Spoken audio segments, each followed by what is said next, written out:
Buenos días. Hoy tenemos la grata compañía de Adriana Romero Sánchez y de su mamá, Maritza Sánchez, que nos van a regalar un poquito de su tiempo y nos van a contar qué ha sido de la vida desde el momento en que salieron del colegio. Adriana es exalumna brillante, de las mejores que ha tenido el colegio, el mejor ICFES de su promoción, creo que de la selectividad también en ese momento, la mejor selectividad. Y pues a ver qué nos cuenta de su vida, qué ha sido desde que salió del colegio. Buenas, Adriana, bienvenida. Hola, buenos días, ¿cómo están? Hola Adriana, ¿cómo estás? Bueno, yo en contra de todos los pronósticos estudié Derecho, soy Sí, abogada de la Universidad Nacional. Sí, porque tú ibas a estudiar matemáticas o algo así era, ¿no? Que era Sí. lo fuerte en ti. Pues estaba entre las ser astronauta, música, médico, o sea, cualquiera era una posibilidad. Finalmente estudié Derecho. Menos Derecho. Mi argumento en ese momento era que quería estudiar Derecho porque me parece que es una herramienta muy importante para participar en la política y creo que lo es. Y estoy convencida de eso. Es la necesaria, no debería hacerlo. Lo jurídico se diferencia de lo político, sí. Pero de todas formas en este país pues el derecho tiene un papel preponderante para intervenir en muchas esferas de la vida pública, incluso en cuestiones privadas. Entonces, bueno, estudié Derecho. Desde que estaba en 12, sabía que lo que me interesaba del derecho era la justicia y la justicia relacionada con el castigo. Alguna vez leí un libro para un trabajo que estábamos haciendo del Congreso de Literatura de Nueva Granada. Sí. Y ese trabajo era sobre la violencia en Medellín. Y uno de los textos que estábamos leyendo para poder interpretar cómo la literatura representaba la violencia en Medellín era un texto de Alonso Salazar que se llama No nacimos pa' semilla. Y uno de los capítulos centrales de ese texto muestra cómo en Bellavista, que es una de las cárceles principales de Medellín, se daban como las dinámicas cotidianas, las relaciones, cómo ahí se veían los conflictos, cómo ahí se percibía cómo había evolucionado la violencia. Y pues en este momento es una cosa que sigue estando constantemente en mi vida. Yo opté por irme por una rama del derecho que no es realmente del derecho, sino que es del estudio del derecho, que es la criminología. Y dentro de la criminología pues hay como muchas corrientes, muchas disciplinas, muchas cosas. Y pues la maestría que hice fue en política criminal, que pues está dentro de esa rama y tiene como estudios sociológicos de la justicia, del castigo, y es lo que he hecho desde... ¿Y en qué universidad estudiaste? En la Universidad Nacional. Tú fuiste de las con beca por participar dentro de los mejores bachilleres, ¿no? Sí, esa es una beca genial que tiene la universidad. La universidad tiene 3 programas de admisión especial. Sí. Uno de esos es para los estudiantes de colegios que han tenido un muy buen desempeño entre la universidad y en el ICFES. Entonces, cada convocatoria la universidad selecciona como unas becas. Y en los 100 mejores colegios a nivel de Bogotá o nacional, en los colegios se envían 3 alumnos que considera que son los mejores, hacen su proceso de admisión, examen y eso, y si pasan, entran al programa de becas. Y la verdad, pues, esa beca es una beca que lo acompaña a uno hasta el final de la carrera. Siempre y cuando mantengas el promedio que exigen ellos. Pues yo no tengo muy claro lo del promedio. Que yo creo que no tuviste necesidad de valorar eso. Siempre fuiste tan buena que... Pues tuve algunas dificultades. Digamos que en el colegio acá era... Pues digamos que era una cosa chiquita donde cada uno era valorado en su especialidad. En la universidad éramos todos iguales y eso fue como así, yo quiero ser especial. Sí. Qué bien. Bueno, Adriana, sabemos que tú fuiste además, yo creo que la única persona que ha sacado el número 1 del ICFES, ¿no? Por lo menos la primera. La primera que ha sacado el número de ICFES. ¿Y eso cómo te sentiste? ¿Qué piensas del colegio en ese aspecto? ¿Qué te ha ayudado el colegio para que eso pasara? Bueno, yo creo que el colegio tiene una formación bastante particular, es evidente, porque busca como pues cumplir con dos requisitos muy distantes en términos de formación. Pero digamos que la formación como en la apreciación estética, en la literatura, pues la cercanía con las lenguas, con las artes, como ese trato que no es solo Más integral. más integral, pero no solo como de contenidos y del programa, sino que pues esos como espacios que teníamos con los profesores, las peleas con Agustín sobre cosas políticas, todo lo que hacíamos con Carlos Grasa en términos de literatura, de arte. O sea, como todos esos espacios que los profesores querían desarrollar con nosotros, pues son cosas que no es fácil que los demás Colegios lo tengan. sí, y los estudiantes, por ejemplo, en la Universidad Nacional uno encuentra gente hasta de 3 ojos, ¿no? Y que vienen de distintos lugares, de distintos municipios del país, de distintos sectores Clases sociales, de todo. y pues de todas formas todos tienen pues sus intereses por muchas cosas, pero la posibilidad de que el colegio a uno, por ejemplo, lo forme en latín, en otras lenguas, es muy interesante. incluso en literatura, es una cosa muy, muy valiosa. Ajá. Bien. Bueno, y ahora metámonos un poquito aquí con la mamá, con Maritza. ¿Cómo fue la vinculación tuya al colegio?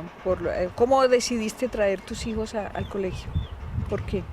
Yo no conocía el colegio. Uh-huh. Bueno, muchas gracias por la invitación, primero que todo. Y me encanta hablar del colegio porque a pesar de que mi vínculo con el colegio no ha sido el más grande, pero lo llevo siempre muy aquí en mi corazón porque pues yo reconozco una serie de aspectos muy valiosos, los que acaba de señalar Adriana, por ejemplo, en la parte académica, pero más que lo académico es en lo personal, porque esto yo creo que traspasa la formación en contenidos y se mete mucho en lo personal. Esto reconstruye procesos cognitivos, reconstruye, digamos, esos elementos personales de los niños y los muchachos aquí en el colegio. Uh-huh. Interesante eso. Sí, realmente lo pienso así y siempre que yo tengo la oportunidad de hablar del colegio lo hago con una gran sinceridad, en el sentido de que pues aquí hay esos espacios, aquí hay sobre todo un respeto por la diversidad. Hay un, digamos, y sobre todo lo veo muy, muy marcado en este momento, esa apertura que tiene el colegio con los otros colegios. Eso me ha parecido maravilloso. Excelente. Bueno, pero les cuento cómo fue mi vinculación al colegio. Yo no lo conocía, pues yo solo conocía el colegio de las niñas, no más. Yo no conocía más porque pues eso, entre uno trabajar y estar pendiente de la casa, y además tenía un trabajo adicional, o sea, yo tenía 2 trabajos siempre. He hecho docencia. ¿En qué trabajabas?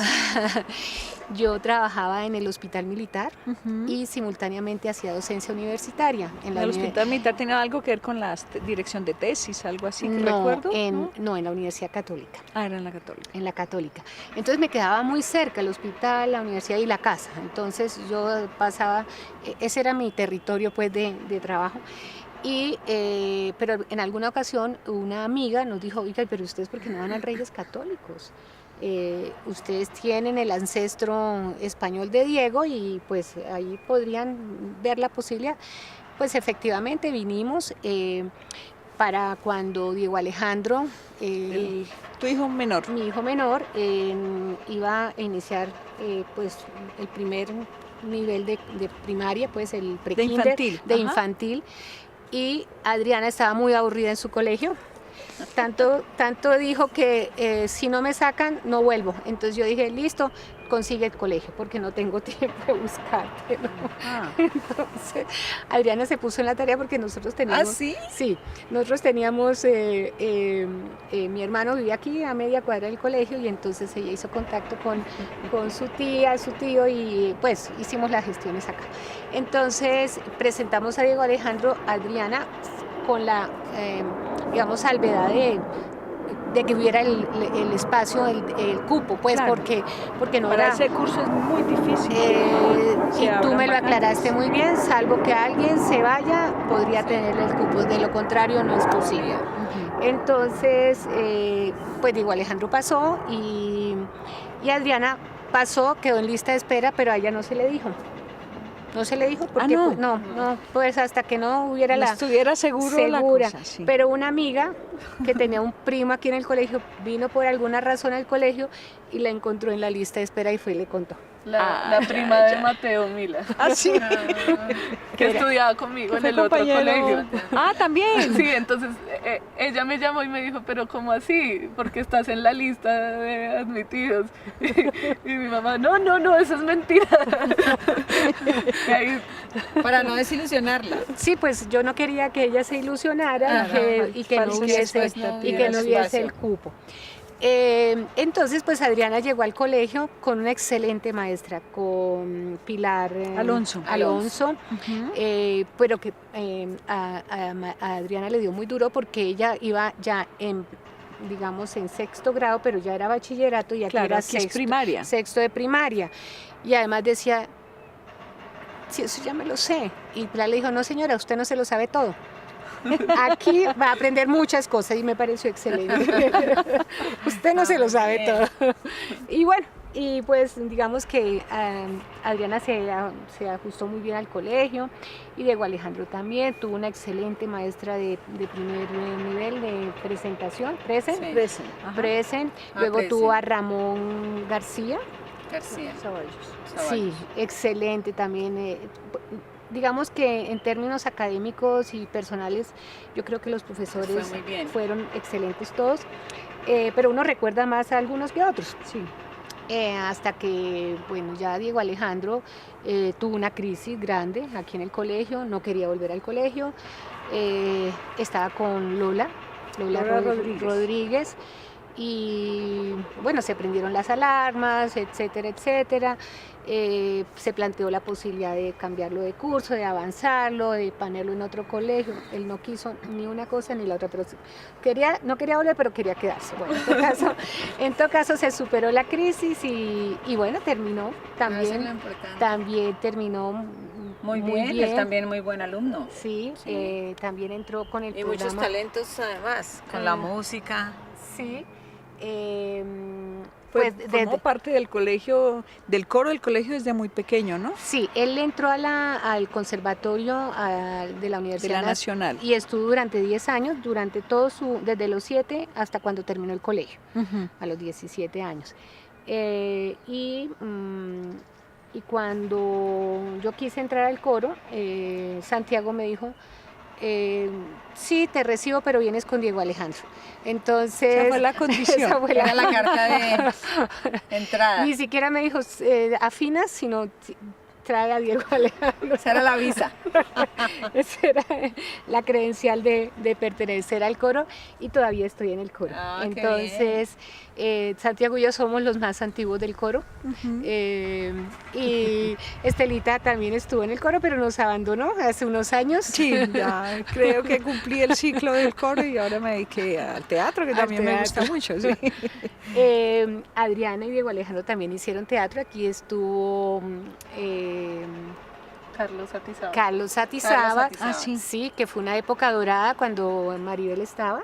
¿sí? Ujú. Sí. Y se hicieron trabajos muy lindos, inclusive combinados con música. Hicimos lo de... ¿Y tú por qué nunca perteneciste al coro? Eso iba a preguntar yo ahora. Que si Yo la música no- pertenecía a cositas del coro cuando estábamos terminando porque fue ya en los últimos años. sí, Pero la verdad con la universidad y las cosas como que ya Tú estaba en también otro debes tener cuento. talento musical, ¿no? Tiene Con que esa ser, ¿no? familia que tienen. Pues sí, yo tocaba piano, incluso acá hicimos Sí, sí, me recitales. acuerdo en la graduación, creo que Sí, también. tocaste el piano, sí, sí, sí. Pero han estado más relegados. Sí, ya veo. Bueno, ¿y qué anécdotas recuerdas de tu vida en el colegio? ¿Con quién, amigos, compañeros, te sigues viendo? ¿Te mantienes algún contacto? Sí, no, en el parque infantil hay como una parte del parque, no sé cómo se llama, que es un pentágono. Y ¿Ah, sí? pues, que es como una casita Sí, sí, sí, con sí, cinco sí. puntas. Ajá. Sí, sí, Y sí. entonces, cada una de, pues, en nuestro grupo de amigas somos 5. Cada una era Una punta Sí, del pentágono. mira, Y ¿y todavía quiénes son tus Manuela, Soani, Alejandra Sarmiento, Juanita y yo. Claro, teníamos otras amigas, Claro, por supuesto, pero pero ¿cuánto eran? y entonces jugábamos a los pentágonos y bobadas, pero todavía No, por lo tenemos alto, nada de bobadas. todavía tenemos un chat en WhatsApp que se llama Pentágono Maligno del Mal. Sí. Con énfasis. ¿Y de tus amigas que se han seguido viendo? Celebramos nuestros 30 años en Coveñas. Ay, hace todas unos juntas. meses. Sí. Qué Alejandra bien. no pudo estar. ¿Ella está en España? En Alemania, ya Ah, en está Alemania, se fue a terminando el Alemania. doctorado en Bueno. Göttingen. Wow, que ella estudió Sí. medicina en la Universidad de Salamanca. No, ella estudió biología. Ah, y fue ella biología. hace como cosas forestales. La verdad. mamá es la que es médica, ¿no? Psiquiatra.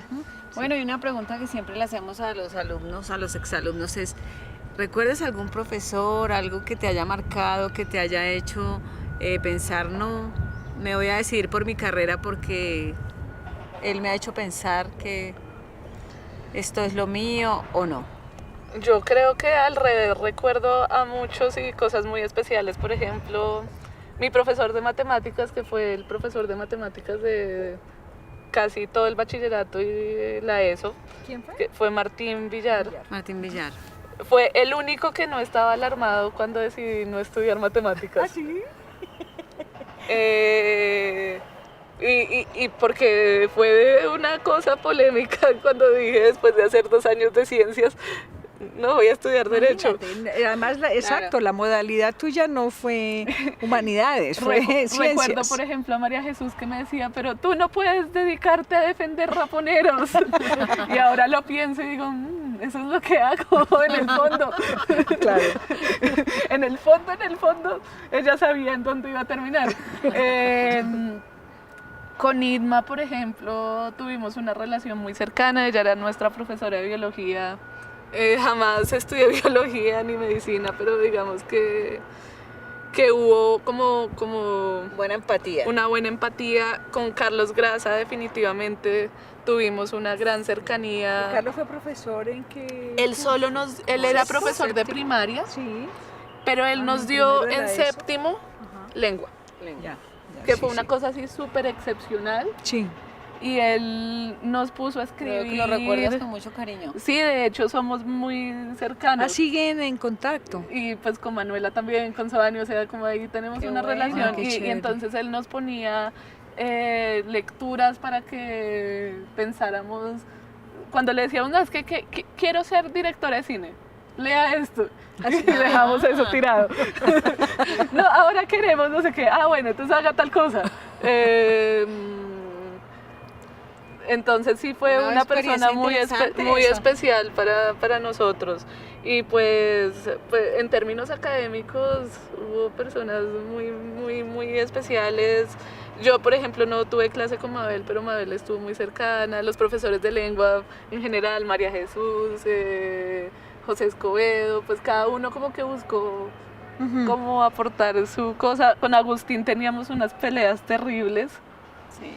Ya por ideología, ¿no? Políticas, pero entonces él nos daba textos y en ratos libres nos sentábamos a discutir esos textos, que él nos ponía unos textos espantosos en algunos casos, por ejemplo de Vargas Llosa sobre lecturas políticas. Entonces yo creo que hubo ahí como una gran cercanía y relación con muchos en cada cosita como muy especial. Claro, como un vínculo de todas maneras con todos. Sí, con algunos de verdad es que lo conservamos, con Inma, con Monse, con Carlos. Qué bien. Muy Mira, interesante. lo que acaba de señalar Adriana, que todas esas lecturas los ponían a pensar y a reflexionar, es lo que yo también señalo, que definitivamente no es solamente el desarrollo de unos contenidos programáticos, académicos, sino piense, reflexione. Y eso es lo que O sea, yo tenga señalo. pensamiento crítico. Claro, y lo que yo señalo que les ayuda a reconstruir su vida, sus procesos cognitivos son diferentes y por supuesto que eso impacta en su manera de ser personal, ¿sí? Claro. Y no fue uno, fueron muchos profesores que estuvieron con el mismo talante, digamos, de reflexión, de visión crítica de las cosas, ¿sí? Que los hace diferentes. Yo recuerdo una cosa que la pienso y me parece como ay, tan tierno, pero cuando Estados Unidos iba a bombardear Irak hicimos una protesta en el colegio. Sí. Sí, de acuerdo. Yo creo que eso no se enteró nadie,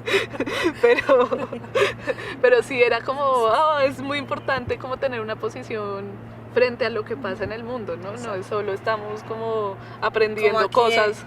No, y en el sitio de confort, porque lo que pasa ahora mucho con los alumnos es eso, que están en el sitio de confort y entonces de acá no nos movemos porque no sabemos lo que pasa afuera.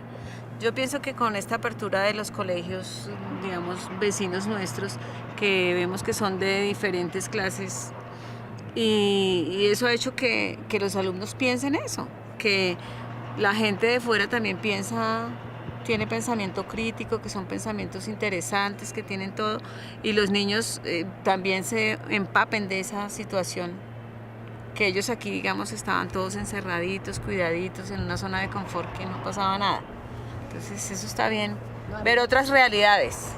A mí me pareció un acto de generosidad enorme el ofrecer el auditorio y el coro del colegio para una ceremonia de graduación del colegio distrital. Y no, yo dije, no, con mucho gusto, qué alegría poder participar de esa apertura que tiene el colegio.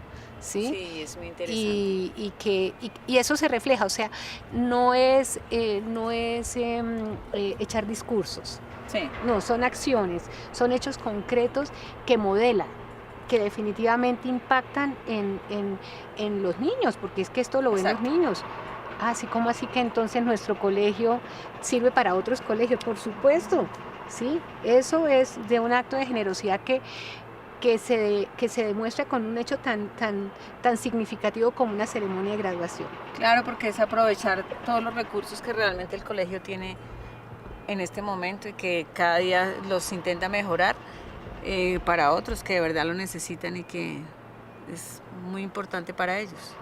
Parece tan elemental, ¿no? De estar Sí. en una... No, pero no, eso, Sí, es, pero eso es una decisión. Lo que tú dices es un una acto. decisión, es pensar en el otro, es un un reconocimiento. acto de grandeza, de Sí, alguna manera. Sí, realmente. Sí. Y pienso que esos hechos impactan más que un discurso. Sin duda. Sin duda. El ejemplo parte de las acciones realmente. Sí. ¿Y qué estás haciendo ahora, Adriana? Yo en este momento hago como dos cositas. Por un lado, doy clases de investigación para abogados en la Universidad Nacional. En este momento son chicos de primer semestre que no saben qué es derecho, no saben qué decidieron, no tienen ni idea si les gusta. Ni por ¿no? qué están ahí. ¿Una inducción? Sí, pero a la investigación, o sea, cómo el derecho es práctico para muchos, que es como ir a resolver controversias, Sí. litigios, pero cómo el derecho también es un campo de estudio, sobre el cual hay problemas de investigación, sobre los cuales pues se pueden desarrollar estudios y cómo hay unos criterios para hacer esos estudios. Y eso es lo que también hago yo como en mi vida cotidiana, que es apoyar un proceso reciente que viene adelantando el Ministerio de Justicia, que es la creación de un observatorio de política criminal. Y básicamente pues el observatorio es la herramienta para que el ministerio, a la hora de tomar decisiones de política, entienda cuáles son las características de esos problemas que quiere enfrentar, y que conozca cómo las políticas que implementa tienen efectos sobre la vida real, los Como problemas. si hicieras un diagnóstico de ese. Siempre toda política tiene un diagnóstico. Sí, el diagnóstico es el que permite tener claridad sobre el problema que se quiere intervenir. Entonces decimos, nos preocupa mucho el hurto. Sí, ese es pero el hurto puede ser muchas cosas. Entonces, ¿cómo Claro. entendemos que ocurre el hurto? ¿Cuáles son las características de ese hurto? Y frente a ese hurto, teniendo claro, digamos, cómo lo entendemos, ver cuáles son las posibilidades de intervención. Entonces, esa parte de diagnóstico es uno de los puntos que debemos hacer. Sí. Y por otro lado, cuando se implementen políticas, pues ver esas políticas cómo transforman ese estado del problema Claro. que está ahí y frente al cual se está interviniendo. Tú Entonces, viniste al colegio recientemente a hacer un trabajo sobre qué era y para qué era. en este momento pues hay una instancia que se llama el Consejo Superior de Política Criminal. El Consejo Superior de Política Criminal reúne a las principales entidades que participan en la política criminal del Estado: la Fiscalía, el Ministerio de Justicia, la Defensoría, la Procuraduría, el ICBF, el DNP, las autoridades penitenciarias, representantes de la rama judicial y del Congreso. Y cuando se evidenció pues, un problema tan significativo como el de la violencia contra los niños, digamos, siempre ha sido un problema en la sociedad, pero se, digamos, resaltó la necesidad de atenderlo con el caso de Juliana Zamboní. Surgieron un montón de propuestas y de proyectos que realmente tenían problemas de constitucionalidad, que generaban respuestas no reflexivas sobre el problema, que no entendían el problema sino solo buscaban dar respuestas inmediatas. Como las castraciones químicas, las cadenas perpetuas, etcétera, etcétera. Lo que pidió el Consejo fue un diagnóstico Minucioso, digamos. minucioso que permitiera formular una política pública integral para enfrentar ese problema específico. Con la cercanía del colegio, digamos, una de las situaciones o de los elementos que son sustanciales para entender un problema es convocar a quienes participan del problema y Claro. pues esa población que es directamente relacionada con la política pues son los niños y son los adolescentes. Entonces hicimos como un ejercicio con varios colegios de Bogotá y acá pudimos trabajar con unos chicos de pues ya adolescentes o recién cumplidos los 18 para que nos contaran cómo eran sus percepciones de las violencias que tenían que enfrentar. ¿Y ya tienes alguna respuesta a ese trabajo que hiciste o no lo No, han digamos valorado que- todavía? Que ahí ya existe un documento. Ujú. Digamos, mi posición personal frente a eso, no es ninguna posición oficial ni nada, por supuesto, es que pues realmente no podemos concentrarnos en pensar en aumentar castigos o en fortalecer instituciones punitivas si no se atienden las condiciones que rodean el problema, ¿no? Hay contextos sociales en donde prácticas de violencia son cotidianas y son normales. Y ahí, frente a esas condiciones, la intervención de la justicia no solo es tardía, porque así tiene que ser, porque respondes cuando ya ha Además que pasado. siempre es de castigo, ¿no? La intervención, no es de Claro. prevención. Exactamente.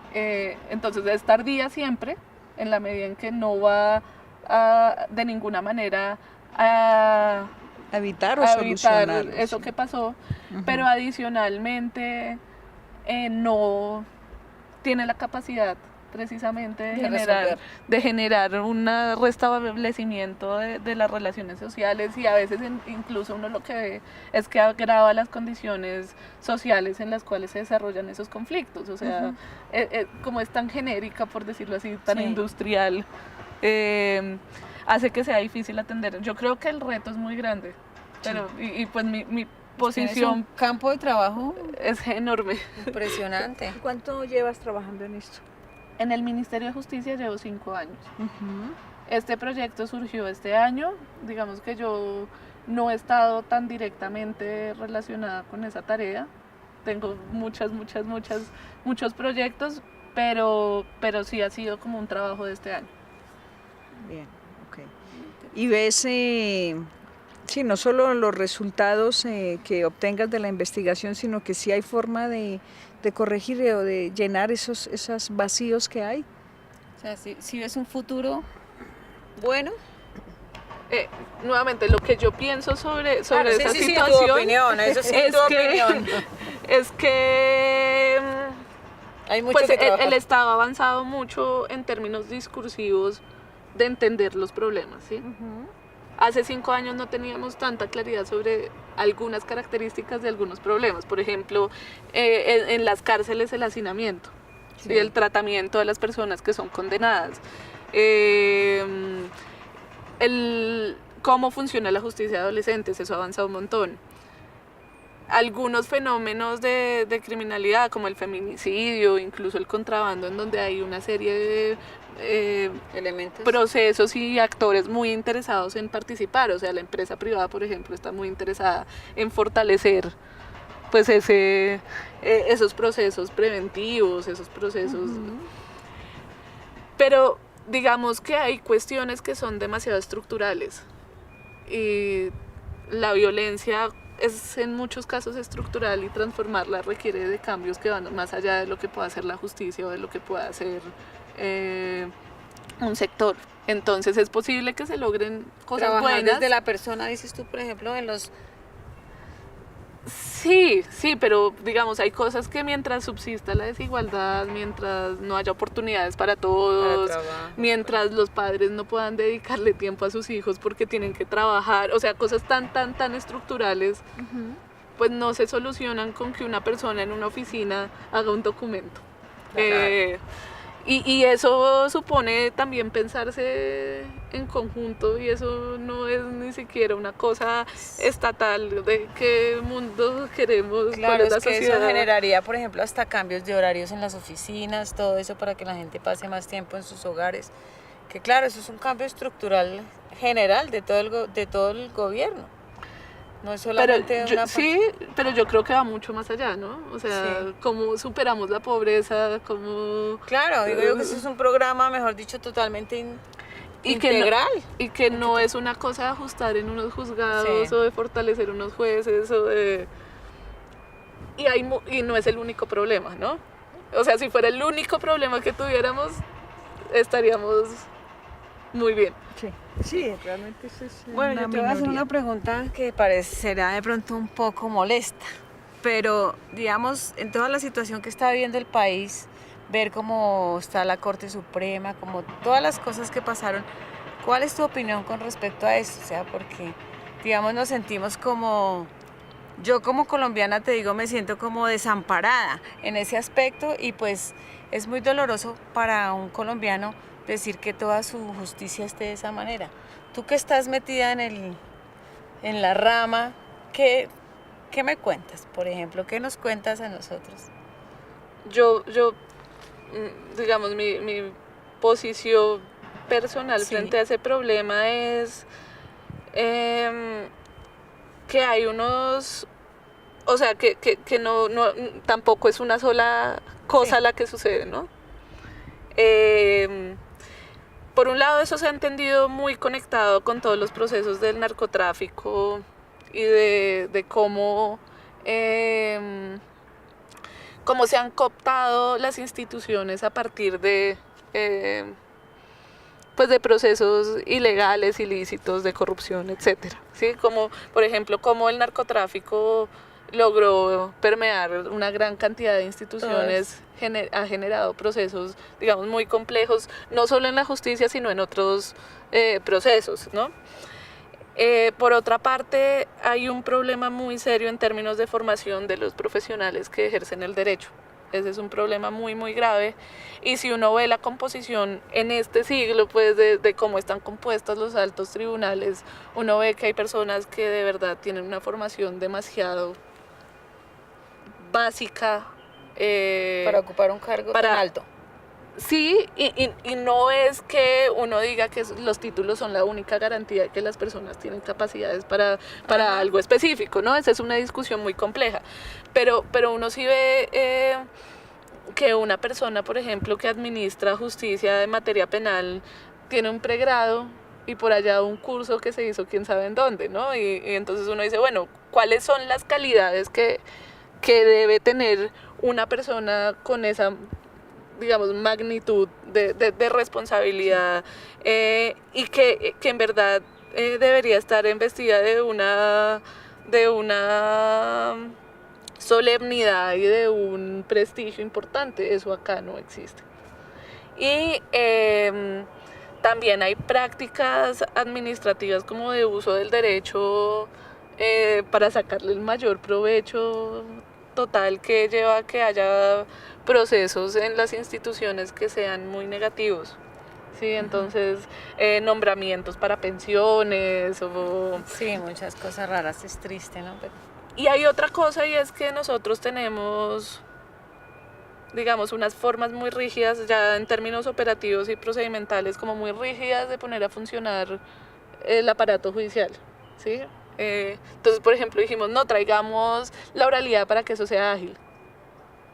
Y entonces, para que eso sea ágil, termina siendo que es que el CD tiene que tener un papel y que, o sea, como que no somos capaces. Mucha burocracia se vuelve. Sí, y mucha formalidad, porque hay una desconfianza de todas formas en todas las actuaciones que hacen las instituciones.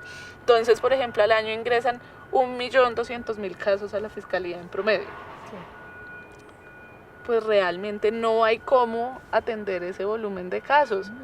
Y si uno piensa cuánto cuesta, por ejemplo, un proceso penal hay un costeo de drogas, un proceso penal de drogas, en donde las pruebas son fáciles porque habitualmente las personas las encuentran en flagrancia, exactamente, los cogen con la prueba en la mano, no hay que practicar mayores pruebas, cuestan como unos 10 millones de pesos. Uno se pregunta, digamos, cuando a uno le roban, si uno, digamos, hace la comparación, un celular de 500.000 pesos y pone el sistema penal a funcionar, uno dice, ¿por qué el Estado asume esos costos en cosas que deberían solucionarse de otra manera?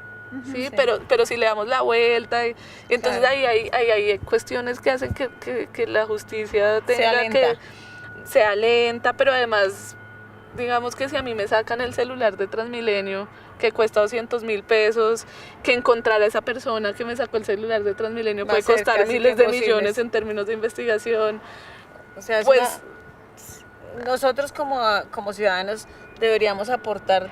¿De qué manera? De esa, por ejemplo, no poniendo un denuncio de ese tipo. Yo creo que hay gente que usa la justicia, por ejemplo, para presionar procesos personales. Yo creo que eso sí no debería ser.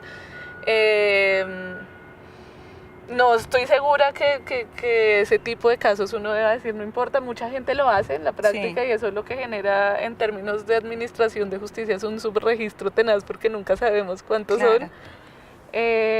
Pero sí... Que eso es a diario un montón. Un montón, entonces sí es como pensamos en la institución de la justicia y cómo eso va a cumplir unos papeles específicos en un contexto social. Es una discusión de verdad muy profunda que debería darse y que creo que se está tratando de dar. Esperemos que eso implique un cambio, ¿no? Bueno, Adriana, ha sido muy interesante entrevistarte, lo mismo a Maritza, muchísimas gracias por el tiempo que nos han dedicado. Sin duda vas a llegar muy lejos y esperemos que puedas desarrollar todas esas ideas magníficas que tienes y tengamos un mejor país en cuanto a la justicia. Gracias. Así es, Adriana. Bueno, muchísimas gracias, ha sido un placer estar con las dos y pues ellas saben que nuestro corazón está con ellas, que las queremos mucho y que aquí el colegio siempre tiene las puertas abiertas para todos. Siempre son bienvenidas. Siempre son bienvenidas. Y las mamás. Yo sigo siendo de los papás. Sí, muy bien. Muchas gracias.